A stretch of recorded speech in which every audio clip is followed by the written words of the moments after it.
You heard a sample at our state capitol, a classic showdown late last night between moms. You heard me, moms. I love moms. Anyway, the debate was between Republican moms and Democrat moms over a bill designed to help, you guessed it, new moms. The legislation would require all employers to provide secure spaces for women to pump breast milk. And that time wouldn't be off the clock. It would be a part of her workday. Now, if this sounds like we already have it, we do. We have accommodations already in our state law for those who employ more than 20 people. But this extension of the law would be extended to smaller employers, which several Republicans objected to. So as John Croman reports, the debate went off the rails at times and produced some terms never before uttered in our state capitol debates.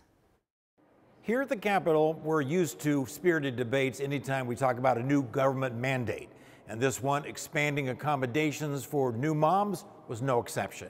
Democrat Party totally does not think a business owner, a small business owner, would be able to make this decision on their own. Small businesses want to accommodate moms who are lactating. And they figured it out. We're not legislating for the best of us. Unfortunately, we're legislating for the worst of us. And yes, I do trust employers out there to do the right thing. Not all of them. The Minnesota House is full of moms. In fact, the sponsor of the bill, Erin Cagle, made news in 2019 for bringing her newborn daughter, Clara, to work with her. And if you know where to look, the Capitol is filled with reminders that moms have historically been involved in feeding babies. There's even a mom's room on the first floor, complete with a lactation station and mini fridge for lawmakers and visitors. But this debate over Erin Cagle's bill took some strange turns at times, like when the Republicans asked why the word breast wasn't in the bill.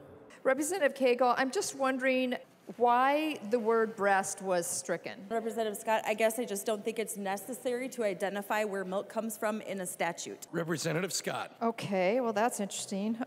Representative Peggy Scott also proposed an amendment that would spell out that the milk in question is just for that employee's child. Were you aware that some women are expressing breast milk for profit? They're actually selling their breast milk to things like bodybuilders? Representative Scott, no, I wasn't.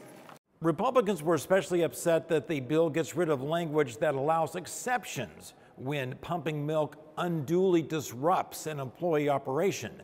Democrats say that language could be used to go after women with leakage. Leaky boobs. Is it unduly disruptive when the front-facing employee representing your business welcomes clients with one or two soaking wet circles on their shirt?